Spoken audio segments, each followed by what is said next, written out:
So one thing I wanted to address was you brought up and validated what I was telling people about the malnourishment and dehydration. So can you tell us what you were saying basically about like how much water you guys are given there and the labor that you're doing and how much you're eating, and if that seems less than it should be or out of place in some way? Anything that you want to say about that? Well, there would only be 2 cups at a water cooler. You get to share cups with 20, 30 people, working long hours. Depending on who was responsible at the time, depending on who you're working with, water breaks can definitely be shortened, if not any. And sometimes with the revision of life, the commitments that we would get, which was basically meaning, people can blatantly bash you. Sometimes the commitments that you'd get through revision would be guys say, well, I chose my uncomfortable today, so I drank less water, or something crazy like that. I mean, you have to stand up at the table every night and say what your commitment was, and then they just kind of break your balls in front of everybody. Yep. Whether Joyce or Albino was there, they'd say, well, you didn't do a good job enough, or, it's basically a game of humiliation, not humility. Real humility is choosing to do God's will, instead of humility meaning, well, I'm going to be humiliated. I'm going to dominate and force it upon you. That's not humility. Yeah, no, I know exactly what you're talking about. The lingo is a little different because the interesting thing is in the American houses, of course, they all speak English. They call that condivisione overseas in Italian, and it's where you're forced into a group with people. And yeah, that's what it is. It's a bashing. They paint it out like it's this to help you better yourself and to work on goals that you need to work on. But in reality, their whole system elevates people that have a tendency to dominate and bully others. And in my experience, they encourage those people and they elevate those people's behavior. And they're the ones that they'll put in control and running things. So it ends up being a bash fest. It is a psychological tearing down of the person because you're not, at least in my experience, I'm not saying for you, I don't know about you, but in my experience, for the 3 years that I was held over there in different houses and different circumstances, it's about getting you to open up, to tell them your weaknesses, to tell them about what your difficulties are, what your trauma is, so that they can turn it on you, blame you for it, guilt you for it, and suppress anything that is individually part of you or your personality, because again, it has to all be in this one conformed mindset. They set the title, they set the topic, at least overseas, this is what they do. And if you try to be open or honest about what you think or feel, in my experience, you're shut down, and it's to the point where you must repeat and submit to exactly what they're saying the right way is. You must submit to what their perception of you is, what they're telling you are, because you're being prideful if you don't. You must be silent and allow someone to bully you, and they paint it in a self-righteous way, like it's you're being prideful by standing up for yourself. They try to make it look like we're like being obstinate or talking back to these people, when in reality, they're like throwing you into a pit of wolves. It's starving wolves, and they throw you like a piece of meat into the center. I mean, that's how the experience was for me all that time, and I was in so many different houses overseas. I don't know. Do you relate at all to that? Yeah, I think it was the same for sure, and it just becomes bashing. It just becomes a chance for somebody to get back at you. I mean, looking back at it, because I have 10 years over 10 years. I was 21 when I first went to, AA meetings and NA meetings, and the 12-step stuff. Like, you're not allowed to crosstalk. You're not allowed to, be in a group of people and say how bad they are, or even give helpful advice during the session of a meeting. Right. It's only afterward you can, if even ask for help, you can get it. But it's basically reverse AA, and they would blatantly bash people who were AA members or NA members, or even going to meetings, especially in the Florida House at Our Lady of Hope. Wait, y'all are allowed to go to meetings there? You have the option to? No. Oh, I was going to say, that doesn't sound like Cenacolo. I'm like, where is that? God forbid somebody actually got help, right? They actually went to a meeting. Right, you're right. They don't cross-talk in these meetings. You're right. In Cenacolo, I hadn't even thought of that before. There is no control. The only control there is controlling the mouths of the people who are speaking anything that doesn't reflect what Cenacolo wants to be said. So as long as it's somebody who's oppressive and dominating and abusive, they'll let them talk forever.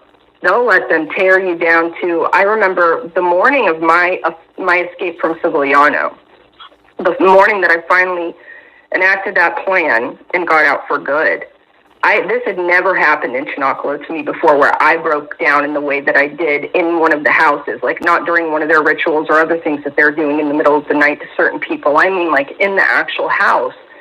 And Arena had targeted me so heavily, and it just escalated because, again, I was asking questions during Mevas's catechism class, and I was being bullied and told to shut up because it didn't agree with her. Then they started forcing me to work longer hours and started depriving me of more food and water and sleep and, using the restroom and stuff like that. And ultimately that morning, one of the things that made me decide that was the morning I was running, because I had been planning it all those months, but I didn't pick what day I was going to do it. And it was the morning where this had been going on for so long. And then she lured me into the chapel in the morning. You know how they do chapel in the morning and then in the middle of the day and then also at night. And then you also do walk for rosaries like 50 million times a day and all that stuff. And their meetings, their bash meetings. And like I actively was sobbing upstairs cleaning the house afterwards. And that never happened to me before. In all the 3 years, I cried alone in the middle of the night quietly. But I could not hold it together. Like for 3 hours, 4 hours it would have been, because it was in between the chapel and lunchtime. And the girl that was working with me, like you could just tell, like she was so sad about it. But because you're so controlled there, it's like nobody's allowed to react or do anything. So I'm sweeping, I'm cleaning, and in my head, I was suicidal, actually. I had broken down to the point where I literally wanted to kill myself. I was suicidal much of the time in Cenacolo, but this was something very, very extreme. And it was in my head during those 4 hours, I was making the decision between when I run, am I going to knock myself off, or am I going to keep running and try to get back to the United States of America? Am I going to try to find somebody? Because those were the choices in my head. I'm like, there's no staying here. I'm going to die. Even if it's getting out of here and dying, that's better than staying here. And that's where my mind was. It broke me to a point that I just could not. I could not anymore. Even in the main houses where they'd have you just doing the surface level stuff that the public might see if they walk in the gate, or attend one meeting or something like that.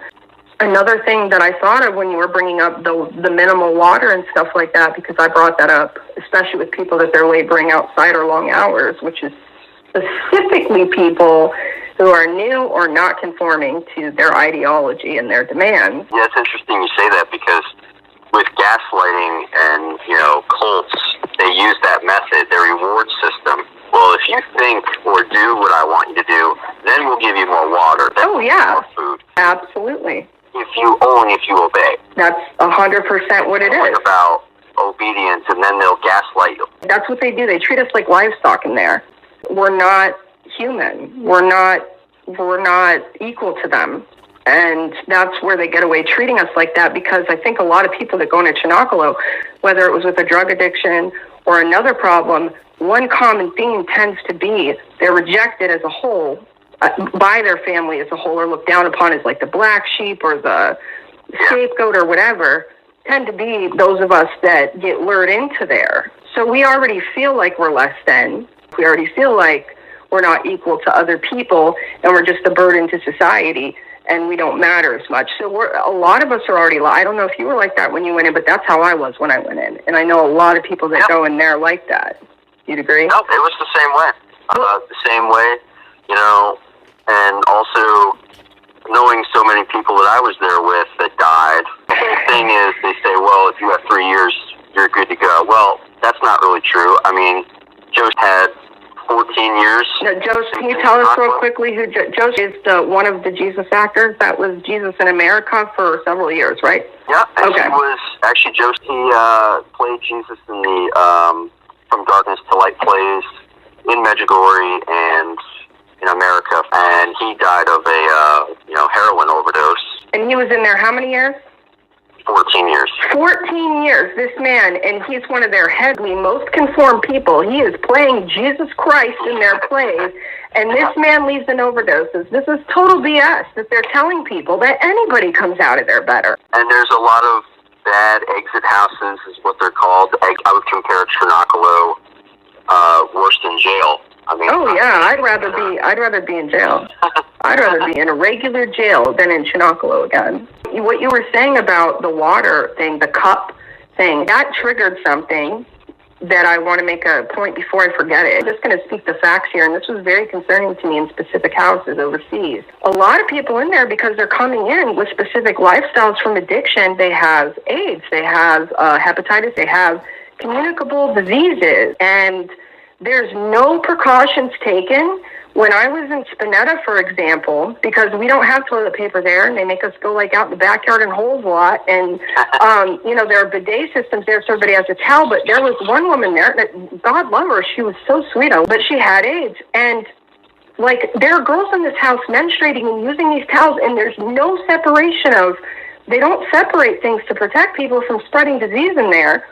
And when you're having people drink out of the same cup, that is a hazard. There's no way that place couldn't get shut down alone based on that here in America. The theme here that's popping up is they're treating us like animals. They're actually treating us like not even secondhand citizens. Shouldn't be forced to be swapping saliva with somebody via drinking out of the same cup.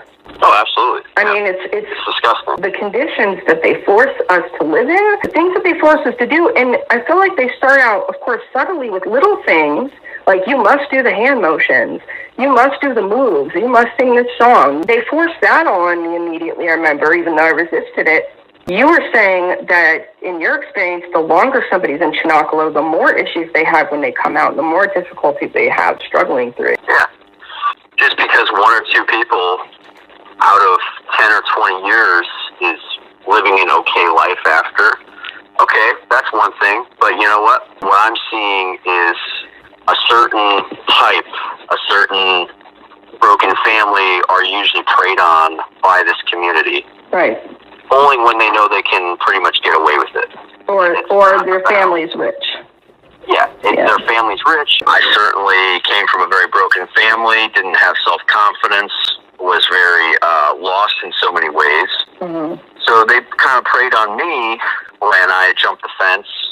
Shouldn't have to be that way. And even when I asked 3 or 4 times, give me my papers back, give me my ID, give me everything. They won't give it.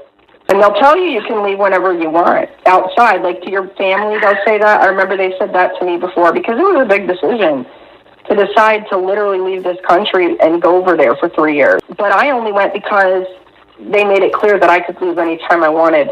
And of course, that's not the case. And I know that they're getting away with more overseas, obviously, than they are in America, but they're getting away with more in America than I thought they were. Yeah. Can't really brag about the number of people who have gone in versus the few who have actually survived and maybe are okay. I don't know.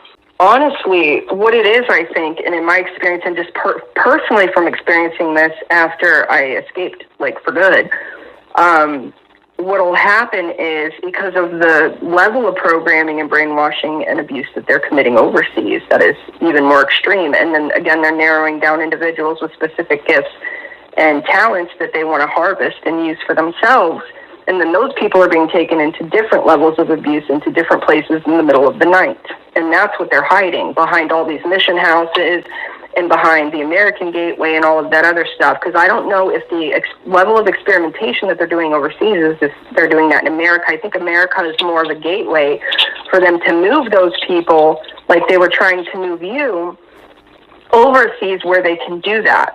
I was in a state when I came back, like what it does to a person when they realize that they're in a foreign country where they don't know where anything is, and that they're being held against their will, and that they have nothing to prove who they are. When you realize that and you're cognitive of it, that in and of itself is traumatic. Like, that's something that, unless you've been through it, it's hard to explain to people.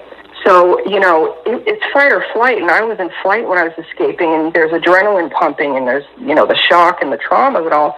Now, usually, after a trauma like that, that's when everything will hit a person afterwards. But I think with Cenacolo, there's a severely delayed reaction with the PTSD when people come out of there.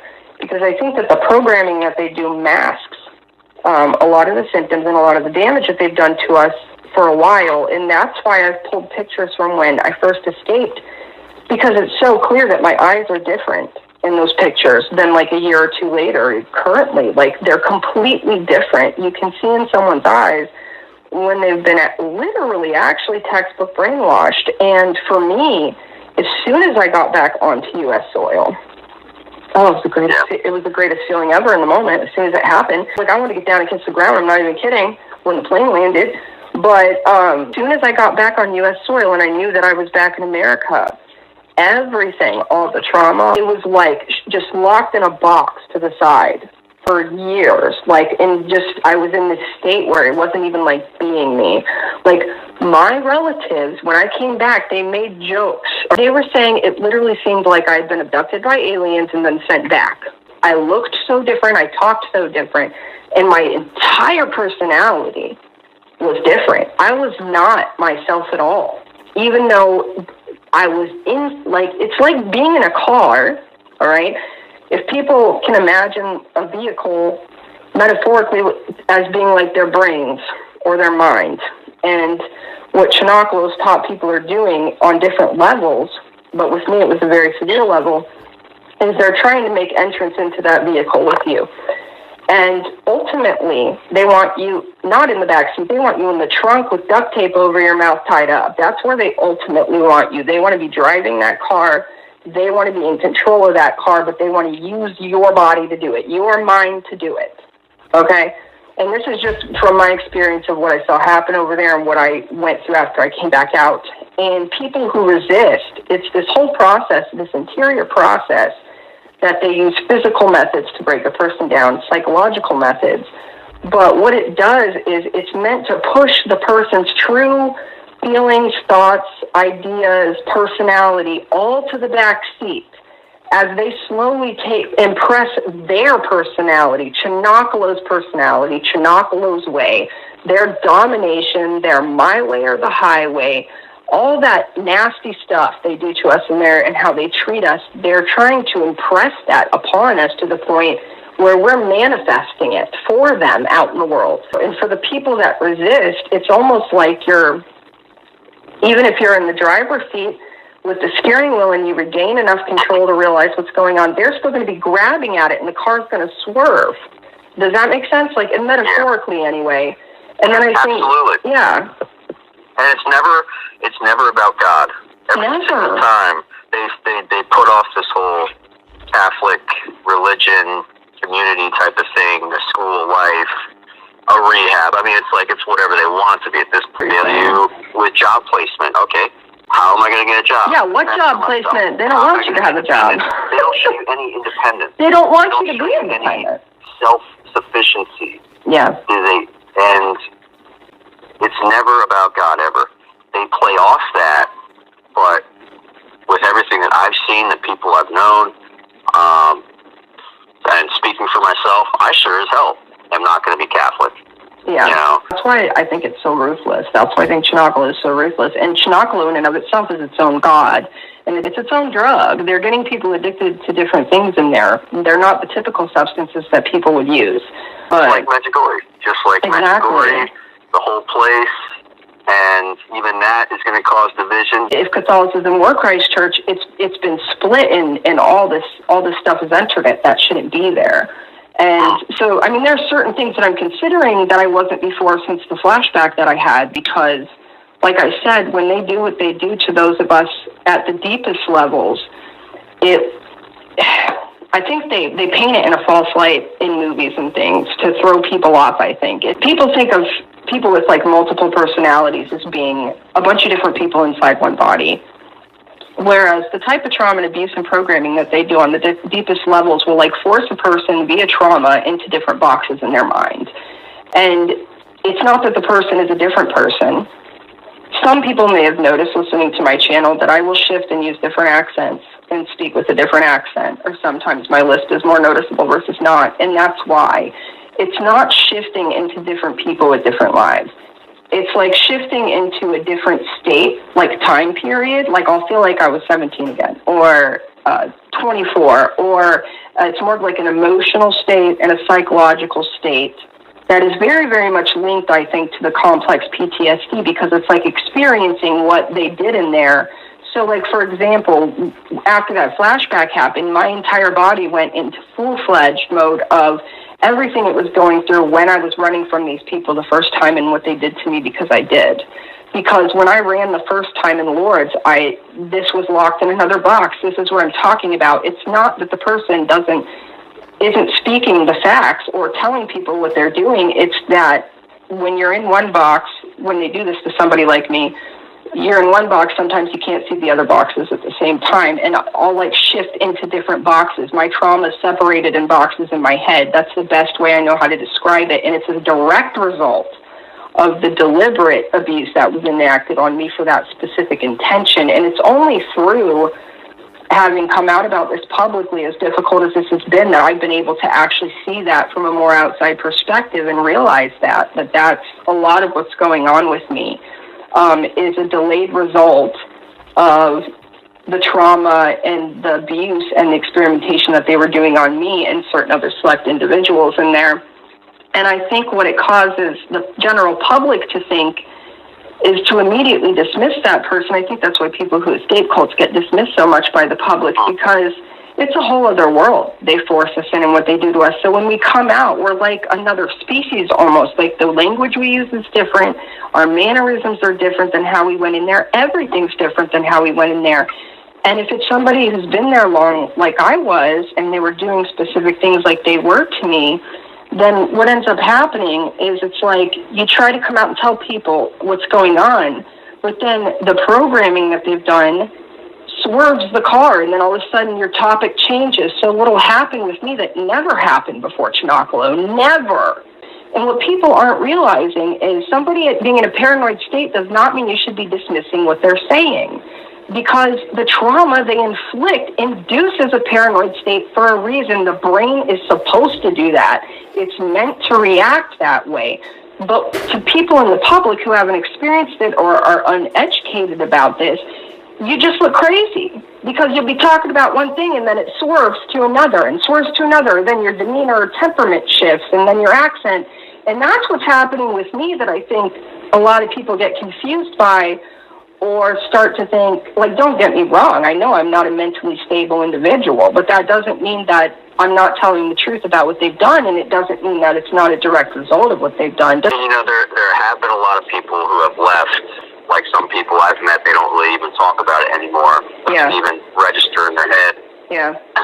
Because I know for me, my subconscious has blocked it out. I think Cenacolo shuts that down in people. Cenacolo's goal is the opposite. It's to make you dependent upon them. It's to keep you there as long as they possibly can, to use whatever they can of your talents, your gifts, your, whatever physical work, anything that you can offer to them, your family's money, whatever it is, that's their success rate. They're thinking about their success rate for their goal, not what they're telling people it is. It's not about rehabilitating you. It's actually about traumatizing you further and preying upon your weaknesses and your addiction and weaponizing it against you to make you conform, to become a prisoner there, so that you can be a device for them. But I also agree with you about the triggers, because, well, this was after Cenacolo too, because the first exorcism ritual that was forced on me was via Eitenauer at HLI when I was 17 years old. I was still a minor, and there was absolutely no reason for them to do it. And Eitenauer was already pulling this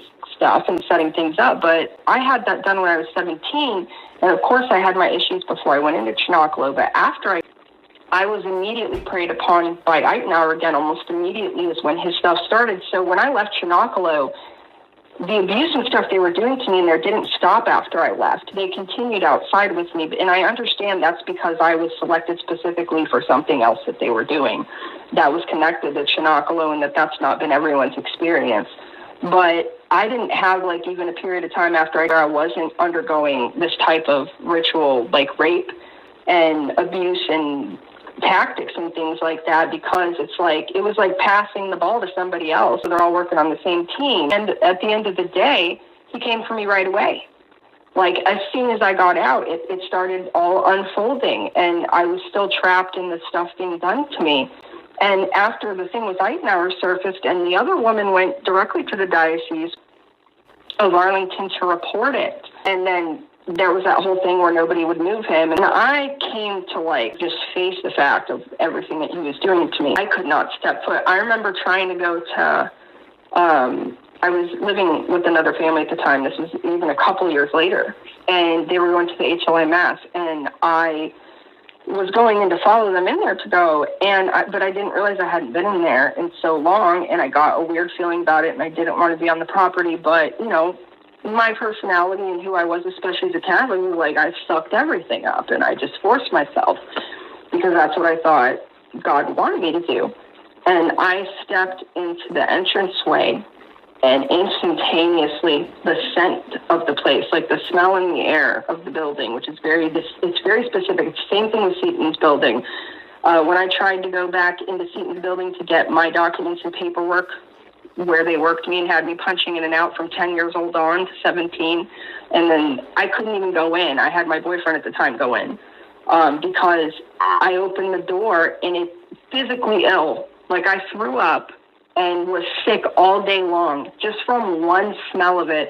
And those are the type of triggers that are created, whether it's because of the smell of a place or other things. But that's how it always had been for me afterwards. Like, I would force myself to go into, you know, Mass at different parishes and things like that.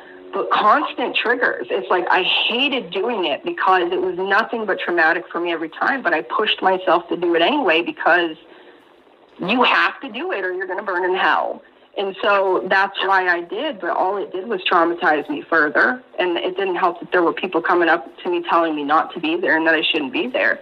But sorry, I got a little scattered there for a minute. But yeah, no, I understand the trigger thing. And, you know, like evading places like that, not going in them. And I think that it's unfortunate that it seems like, you know, the majority of the laity, not just the clerics, they just want to brush over all this stuff. They want to move on as fast as they can and forget that any such horrific thing could have ever happened. But it's very unfortunate, especially for those of us who actually go through it, because, you know, for them, it's a very lower level of discomfort. I'm sorry. But if you're just finding out about it and it's not something that happened to you, that's not as bad as those of us who actually went through it. And so you trying to brush it under the rug and pretend like it didn't happen is even worse than us, because it makes sense for us to do that because we're the people that have been preyed upon and traumatized. But when the people who are around that can do something about it and change something brush over it and try to make everybody forget about it, or try to make you feel guilty for trying to go public or trying to tell people or trying to warn people, or even just for your own process of being free from it, getting it out of your system, it's like you generally just run into the shutdown. I mean, at least that's been my experience. I don't know about you. Yeah, and also too, like, while you're there, you can't feel feelings. You're not allowed to feel anger. You're not allowed to feel this. You're not allowed to feel that. And you basically say, sorry for feeling the way that I feel.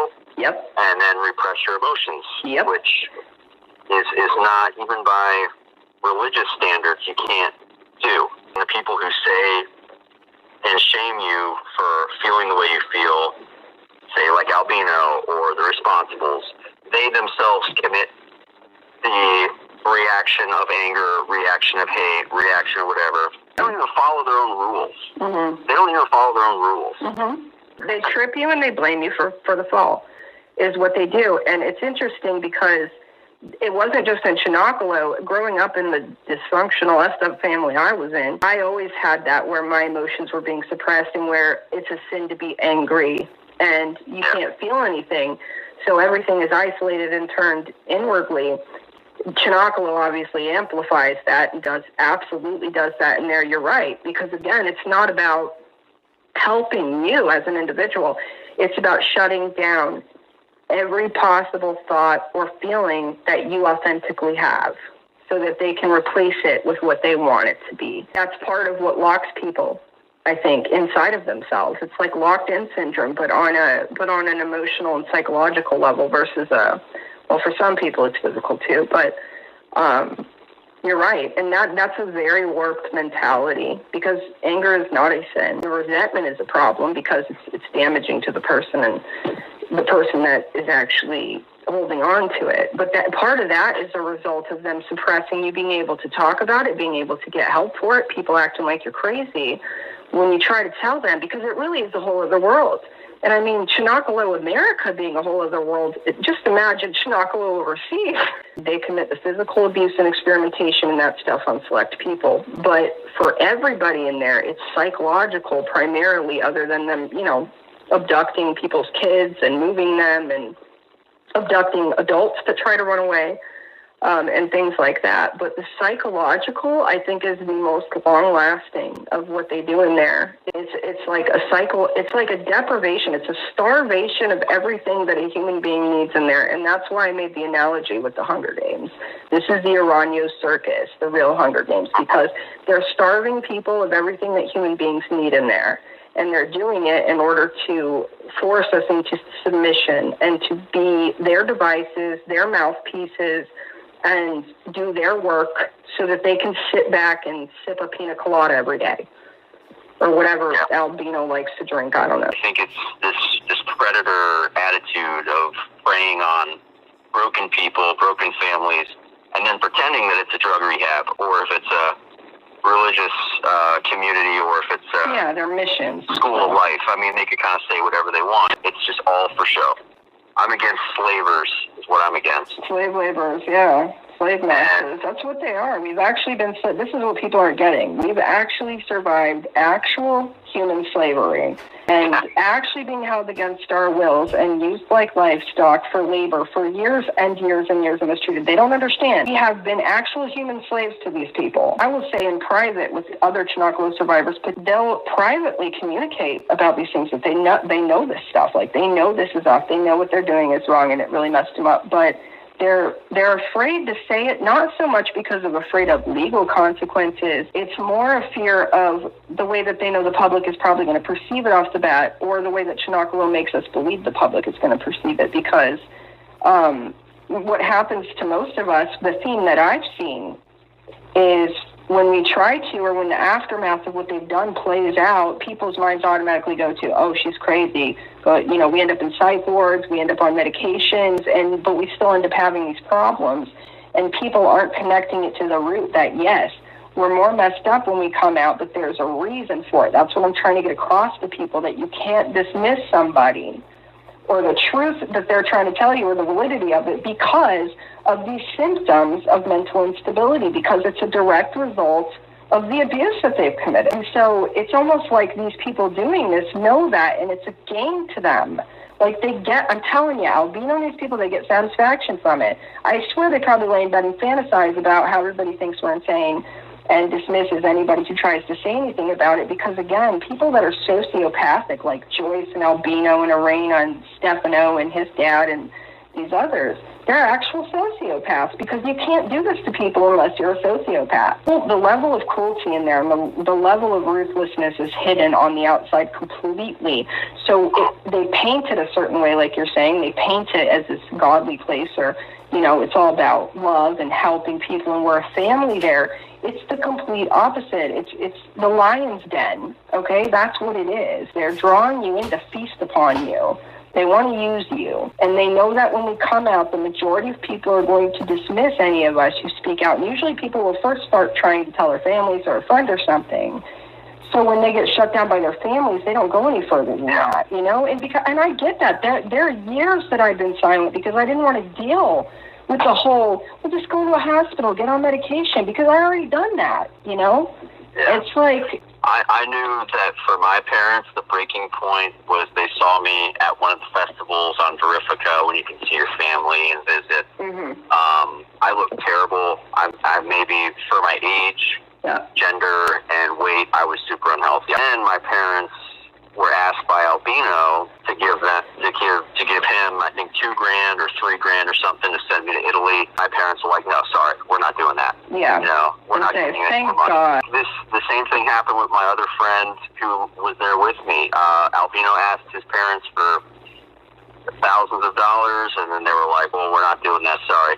So I was fortunate enough to obviously get out of there because everyone's in a different situation. Some people go in and don't have family. And also I think that Albino is not only racist against Africans that enter.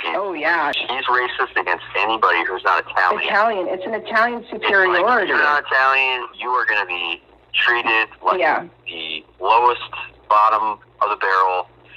All the responsibles, the only guys that I knew who actually got anything or were in control were Italian, and they can only speak Italian. Mm-hmm. They are Italian. Mm-hmm. Nobody who... Or they're married to an Italian. Overseas, that's how it is. Yeah. And those are the only ones that actually get anything of control. And that's happening with the houses. Yep. Only Italians can run them. You're right. Now that I'm thinking about it, the only houses that weren't run by Italians was like a woman married to an Italian man.